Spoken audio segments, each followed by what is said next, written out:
80% de la population burkinabé pratique l'activité agricole en milieu rural, associée bien entendu à l'élevage. Communément appelés paysans et paysannes, ces acteurs du monde rural, autrefois silencieux, donnent de plus en plus de la voix pour réclamer des autorités leurs droits. Bienvenue, mesdames et messieurs, sur le plateau de cette émission alternative. Développement durable, droit des paysans et paysannes au Burkina Faso, c'est le thème qui sera débattu ce jour sur le plateau avec deux invités. Il s'agit bien entendu de M. Issoufou Porgo, qui est secrétaire permanent de la Confédération paysanne du Faso CPF. Bienvenue. Merci. Il s'agit également sur ce plateau de M. Lucien Omer Wendiaouda, bien entendu, oui, Wendiaouda Silga. Lui, il est coordinateur de FIAN Burkina, une organisation non gouvernementale qui milite pour le droit de tout être humain à l'alimentation. Bienvenue. Merci beaucoup, madame. Alors, il s'agit, comme je l'ai dit, de droits des paysans et paysannes au Burkina Faso. Depuis quelques années, on en parle, plusieurs années d'ailleurs, et nous allons bien entendu analyser cette situation avec vous. Mais avant d'entrer dans le vif du sujet, il y a une première question qui doit nous permettre et permettre aux téléspectateurs de bien comprendre de quoi nous allons parler par la suite. Est-ce que tout producteur agricole est un paysan, Monsieur Porgo? Non, tout producteur agricole n'est pas un paysan. À l'origine, les paysans, c'est quelqu'un qui vivait en milieu rural et qui effectivement menait des activités agro-silvo-pastorales. Et au Burkina, nous avons ajouté halieutique et faunique pour prendre en compte l'exploitation de la faune et des produits halieutiques. Mais tout producteur n'est pas paysan, parce qu'on s'est rendu compte que certaines personnes font de la production agricole, mais pas à titre principal. Donc c'est pour cela que tout producteur n'est pas paysan. Et pour être paysan, il faut être beaucoup plus en milieu rural. Or, on peut faire la production aussi agricole en étant en milieu urbain ou semi-urbain. Alors, de plus en plus, ces producteurs agricoles donc, qui sont en milieu rural donne de la voix, comme je l'ai dit en introduction, pour réclamer plusieurs droits. Alors nous allons avec M. Silga rappeler un peu l'histoire de cette lutte-là. Nous savons que nos grands-parents, comme on a l'habitude de le dire, pratiquaient bien cette activité pour nourrir leur famille, nourrir le peuple burkinabé, sans s'exprimer vraiment face aux autorités. Mais de plus en plus, on a l'impression que les langues se délient. Qu'est-ce qui a occasionné cela? Pourquoi? Alors, merci beaucoup, madame, pour cette invitation. Alors, il faut dire que le paysan, c'est une personne qui mène une activité agricole avec grand A, dans le but de subvenir à ses besoins et aux besoins des membres de sa famille, en utilisant une main-d'œuvre familiale principalement, et qui a un rattachement avec la terre. Donc, ce sont les éléments qui ressortent de l'article 1 de la déclaration de l'ONU sur les droits des paysans et des autres personnes travaillant en milieu rural. Alors, parlant donc de cette déclaration, puisque c'est cette déclaration qui est le premier instrument international à reconnaître dans un document des droits aux paysans. Alors, l'histoire de cette déclaration est une histoire essentiellement paysanne.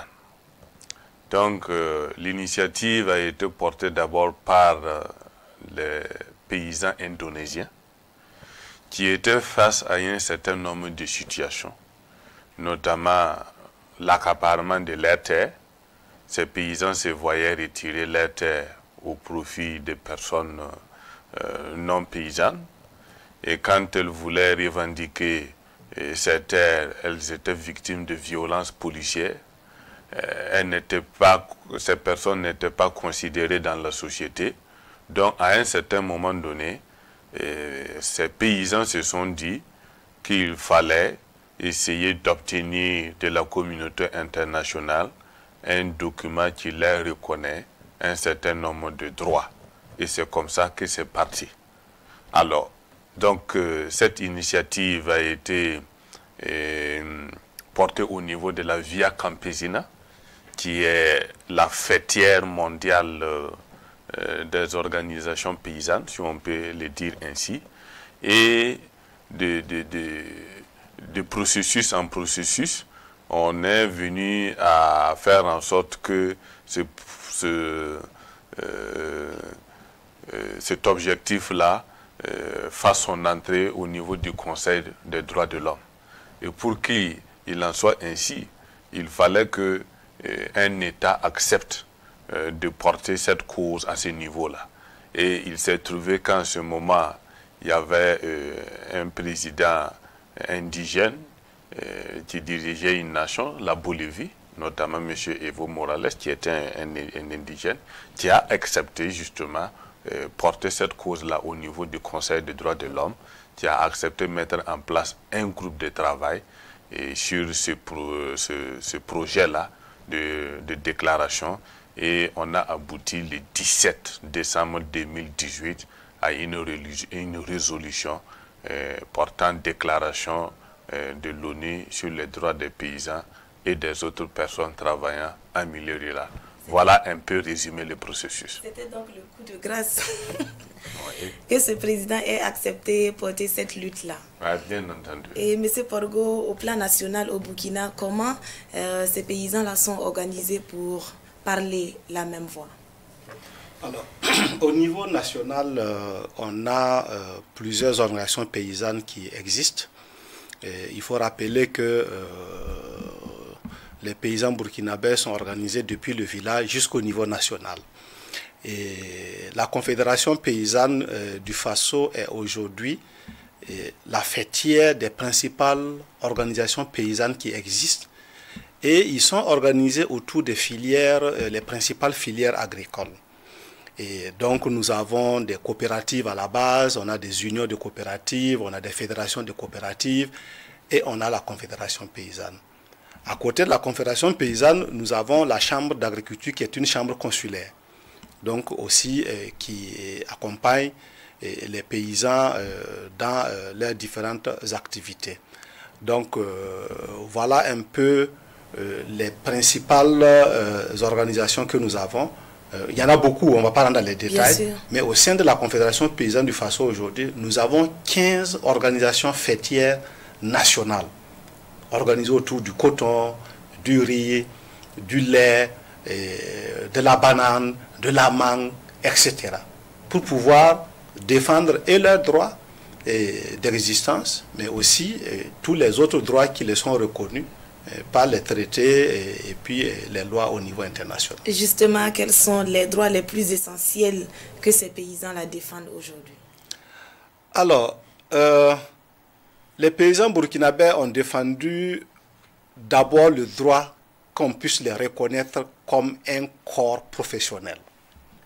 Parce que dans le temps, couramment, à l'école, on disait, écoutez, si vous ne travaillez pas bien, on va vous renvoyer au village, vous allez être paysan ou cultivateur. Donc, ça fait que c'était comme être un damné de la terre. C'est ça, très Alors, dévalorisé. or, être paysan, c'est noble. Et comme il a dit tout de suite, les paysans nourrissent le monde. Je crois que les organisations les reconnaissent.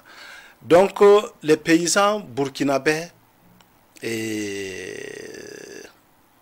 travaillent à ce que les droits qui les sont reconnus puissent être actés, d'abord par les politiques, mais aussi que ces politiques-là puissent être mises en œuvre de façon concrète. On pourrait revenir de façon détaillée sur la question. Sur les points essentiels. Maintenant, les points essentiels de ces droits-là, quand on dit paysan, on parle déjà de terre. On est tous liés à la terre. La plupart de nos activités agricoles sont liées à la terre. Il faut avoir un droit sécurisé, un accès sécurisé à la terre. Donc, ça c'est un droit. Le droit d'accès à la terre pour l'exploiter, mais qu'on puisse avoir un accès sécurisé à la terre. Il y a le droit à avoir des compétences techniques.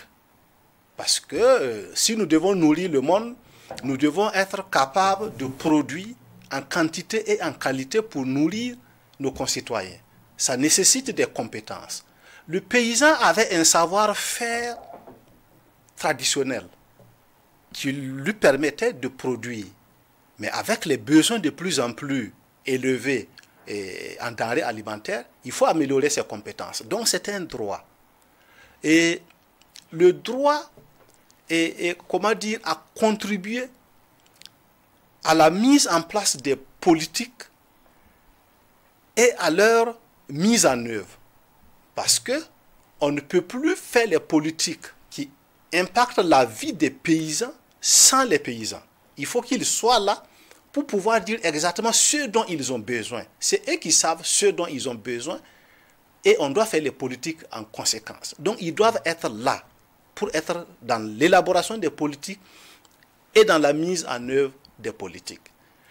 Il y a un droit lié à la jouissance d'un certain nombre,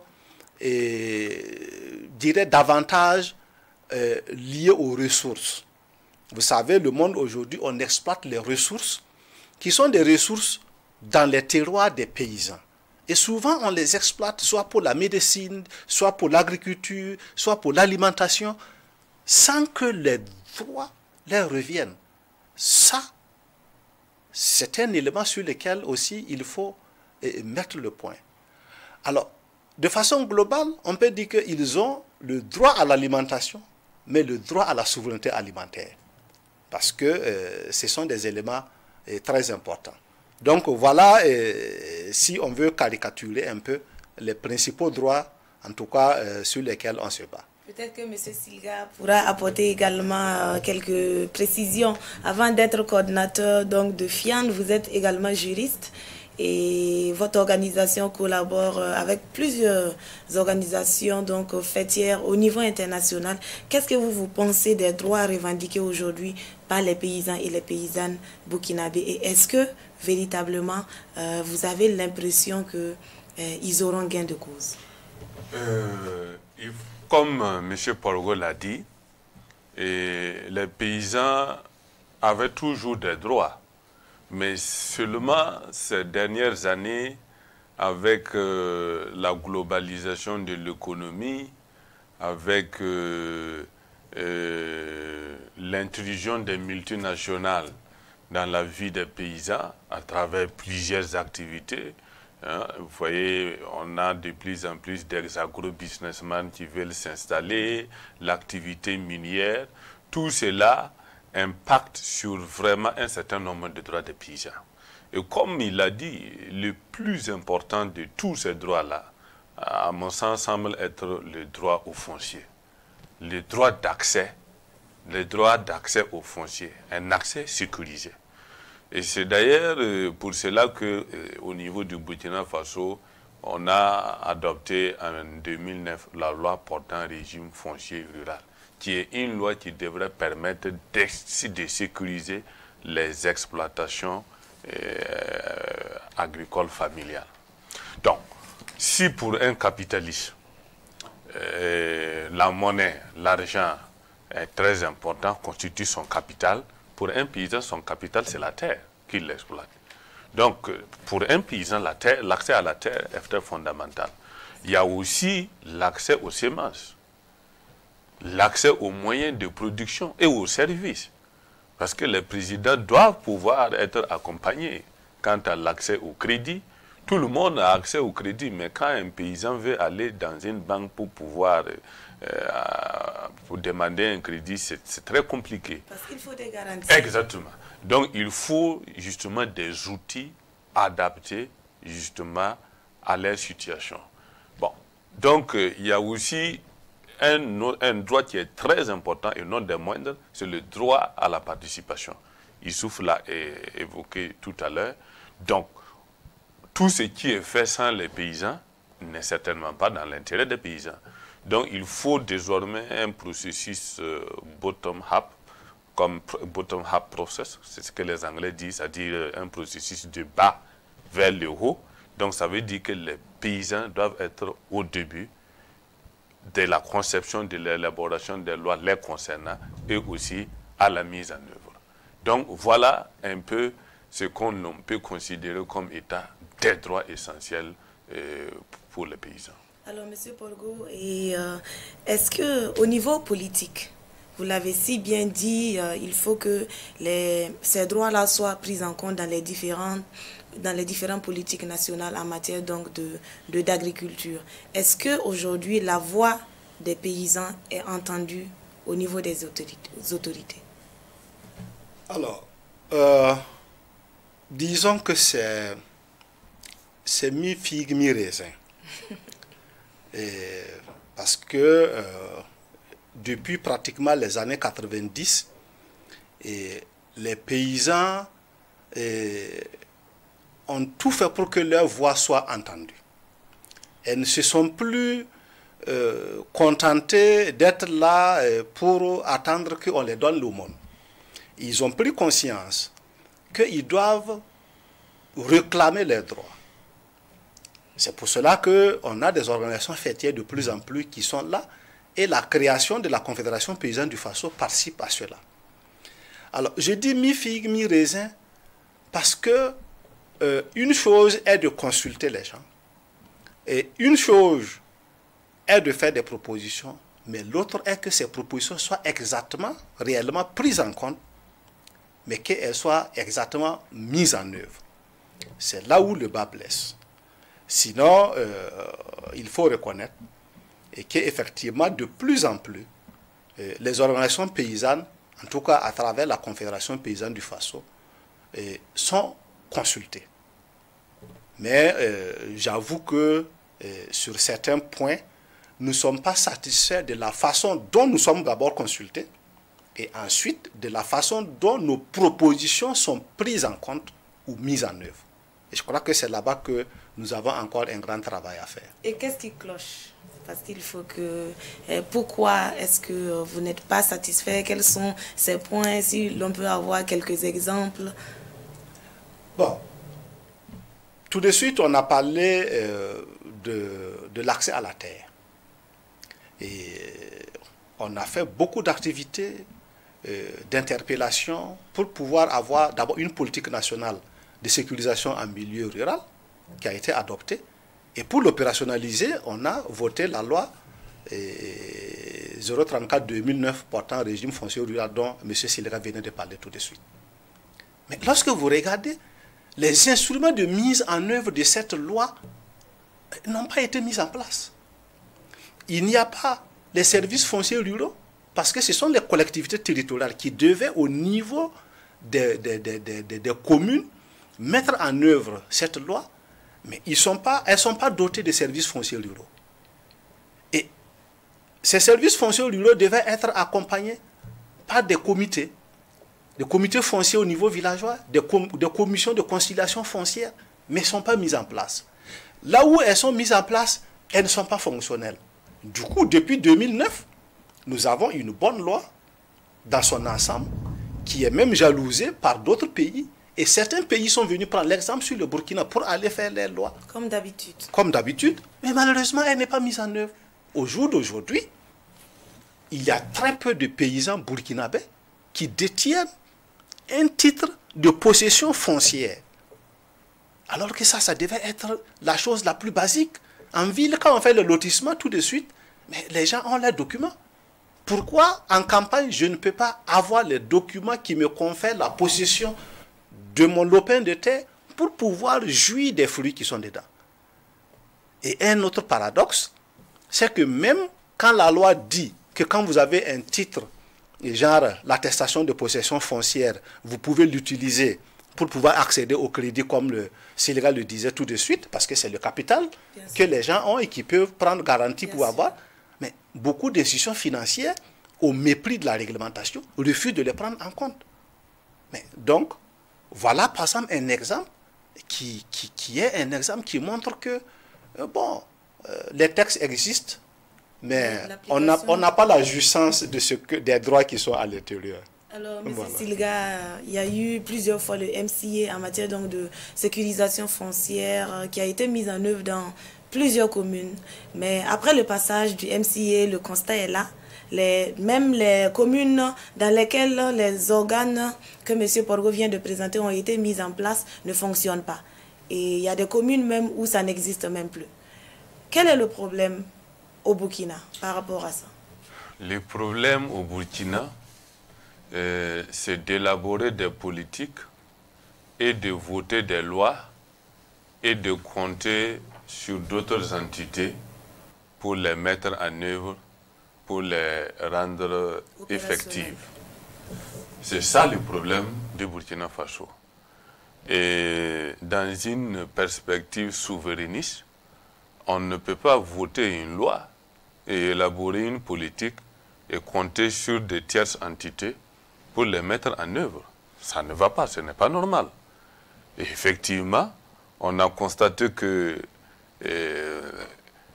les premiers services fonciers ruraux ont pu être implantés avec l'appui du MCA. Bon, c'est vrai que par la suite, le processus a continué avec l'appui de l'État. Mais ça ne devrait pas être ainsi. Normalement, l'État prépare sa politique, vote sa loi et trouve les moyens, voilà, matériels, humains, financiers, pour mettre en œuvre ses politiques et ses lois. Donc, fondamentalement, c'est ça le problème avec la loi sur le régime foncier rural. On a voté une loi et on n'avait pas les moyens pour la mettre en œuvre. La conséquence a été que, au lieu d'avoir une sécurisation des exploitations agricoles familiales, on a abouti à une insécurisation foncière dans un milieu rural qui risque d'être vraiment le prochain problème de ce pays. Alors, depuis les années 80, il y a cette journée donc, consacrée à l'alimentation mondiale qui a été décrétée par la FAO, si je ne m'abuse. Et cette journée est célébrée le 16 octobre de chaque année. Et en 2022, en octobre dernier, c'était la 42e journée mondiale de l'alimentation qui s'est tenue sous le thème « Ne laissez personne de côté ». Amélioration de la production, de la nutrition, de l'environnement et des conditions de vie. Aujourd'hui, nous faisons face à une insécurité qui complique davantage la situation. Et cette journée, elle est nationale, elle est commémorée au niveau national. On se pose la question, que faut-il pour véritablement permettre aux paysans et aux paysannes de ce pays-là de rentrer dans leurs droits, ça c'est un, de produire assez pour nourrir la population burkinabé et bien entendu d'assurer leur souveraineté alimentaire. Nous posons la question à M. Porgo très rapidement avant de revenir en conclusion avec M. Silga. Effectivement, nous avons la journée mondiale de l'alimentation. Je dirais qu'au Burkina, sa célébration est devenue, je dirais, un peu folklorique. On la célèbre pour pouvoir la célébrer parce que la communauté internationale l'a décrété. On fait des discours, on court derrière quelques stands, on regarde et puis bon, on rentre chez soi. Et puis on attend l'an prochain à la même période pour se retrouver. Pour nous, ça doit être des moments de rétrospection sur l'année passée par rapport aux engagements et autres qu'on a pris pour voir où est-ce qu'on en est arrivé dans leur mise en œuvre et qu'est-ce qu'on projette pour l'année suivante pour faire en sorte que effectivement la fin zéro qui est derrière cette célébration actuellement soit une réalité. Ce qui n'est pas le cas. Alors, les paysans burkinabés, de plus en plus, comme je disais, réclament leurs droits et nous faisons en tout cas des actions pour pouvoir dire qu'il ne faut pas que nous soyons seulement dans la rhétorique. Il faut que nous soyons dans des actions concrètes qui vont permettre aux paysans burkinabés de pouvoir jouer pleinement son rôle qui est de nourrir la population. Vous savez, l'agriculture burkinabé est une agriculture de type familial. Et malgré tout ce qu'on dit, c'est cette agriculture qui nous nourrit et je dirais pratiquement à 100% pour des produits comme le maïs, le sorgho, le mil, et les produits animaliers et tout ce qui est élevage. Et on couvre pratiquement 40% de nos besoins en riz. Nous avons la possibilité au Burkina d'être exportateur net de riz.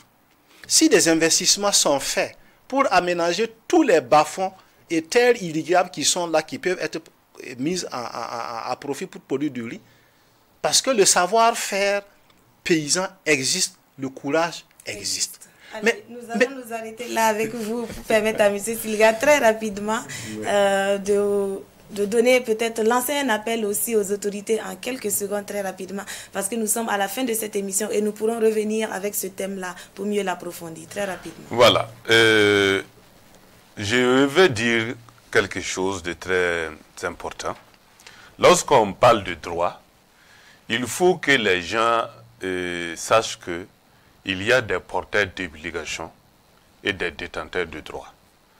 Et le paradigme jusque-là utilisé au Burkina est une approche, je dirais, basée sur les besoins. Parce que puisqu'on puisse parler de droits, il faut que les gens sachent qu'ils ont des droits. Donc les paysans doivent savoir qu'ils ont des droits.